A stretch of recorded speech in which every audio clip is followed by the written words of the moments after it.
Hello, you're listening to Work From Home, a Lower Street podcast where we help you stay connected, productive and sane whilst working remotely. Today, we're looking at how to run a remote staff meeting, some must-have tools, and how to manage your team's mental health.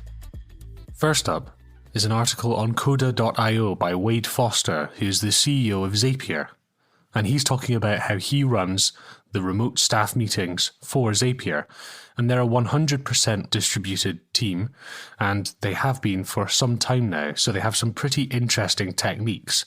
And I'm mentioning this article for two specific points in it. The first is a pre-meeting health check, and this is really interesting. This is the idea that before the meeting, everyone is sent this document and they're allowed to answer some questions, and they then send it back, so that when the meeting begins, there is already a collection of the most obvious challenges that everyone is facing at the moment. And he says this is really important because when you're communicating over Slack or over video calls, you can miss some of the more subtle parts of body language or tone or intonation, and you might not actually get a good feel for how comfortable people are when they're discussing certain topics or tasks.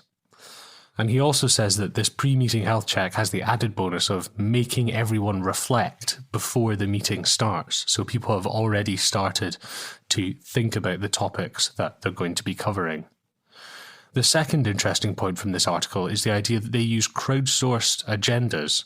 What they do after they've gotten together and they've updated each other on what they're doing and what blockers they have, they then go through and discuss points that have been voted on by everybody in the team, so that the meeting consists of the things that the people in general want to talk about the most, which I think is really interesting. Do check this article out. I think it's really valuable to hear from the head of a company that's been distributed for some time now, who's obviously ahead of the curve on this sort of thing. Next up is a good old list of resources from pluralsight.com.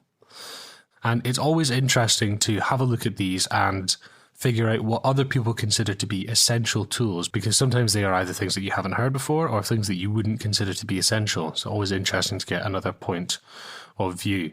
A couple of interesting resources that popped up on this were, first of all, a tool called Rescuetime. And this is an application that monitors your activity on your computer, and it tells you how much time you spend using certain applications or doing certain tasks, so that at the end, you can have a look and figure out how much time exactly it is that you spend each day doing specific things. And I think this is a really interesting piece of software because I know that I probably don't spend exactly the amount of time that I think I do on certain tasks, and it may actually be useful to have something impartial and very accurate like this to show me exactly how much time it is that I spend on things. Another interesting tool on this list is Mighty, which is an app that runs on the Pomodoro technique, which is this idea of 25 minutes of work and then a 5-minute break in between. I like to just go, and because of the nature of my work, which involves a lot of editing, I quite enjoy getting into a zone and staying there for maybe an hour or so. But I think for other things like creative tasks or admin or things like that, I think this Pomodoro technique might actually be quite useful. This idea of 25 minutes of getting after it and then a 5-minute break. And then a third interesting tool that's on this list is Synergy. And this is an application that allows you to basically swap your mouse and keyboard between different computers. For example, I record this podcast on a laptop, but I actually do the majority of my work on a desktop PC. So with this, I'd be able to plug my mouse and my keyboard into my desktop PC, but be able to use my laptop as though it were an additional monitor or an additional screen. And that's quite an interesting idea. So again, I think something else to look at. And finally, we have a substantial article from Holloway.com, which is about morale, mental health, and burnout in remote teams. And I think this is a really important topic, because not only is the temptation to work all the time and to have your work life dissolve into your personal life. Not only is that there when you're working from home, it's also harder to identify when you and members of your team are getting closer to burnout or are being negatively affected by the amount of work they're doing, because 1, you're not there in person, and 2, we're all getting used to a slightly different way or working from home entirely for the first time, and sometimes these signposts might not be that obvious to us as to whether we're over-egging it or not at work. So, 3 interesting points from this article. The first one is this idea of leaders modelling. That is, they talk about their own activities that they do to support their own mental health. And this idea of the leader talking about their own activities that support their mental health is something that my boss, Harry, has been doing. And we discussed this in episode 9, where he talked about his experience using a therapist. And I think it's really important for bosses and even colleagues to talk about what they do to look after themselves mentally, so that we don't feel as though we're alone in this strange cat and mouse game of balancing work and home life when work is home life, especially at the moment.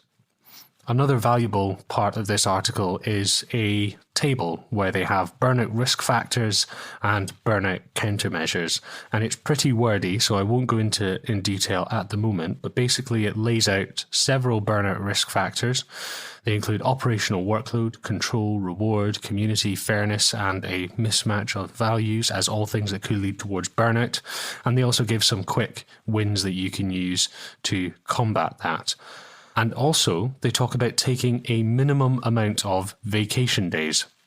And I think this is a really good idea because, as I mentioned before, the temptation to just always be working is always there. And sometimes having required time that you need to take off to just down tools, and even if you are in exactly the same space in lockdown, you can't really go anywhere, but just to mentally be separated from work, if not physically separated, is really, really valuable.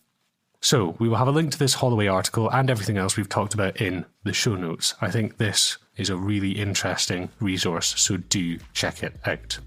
That's it for today's episode. Do you have stories about working from home that you'd like to share with us? Tips you'd like to hear? Or topics you'd like us to cover? Email us, wfh@lowerstreet.co. That's wfh@lowerstreet.co. Remember to subscribe and share this episode with someone you think would enjoy it. And join us for new content every weekday.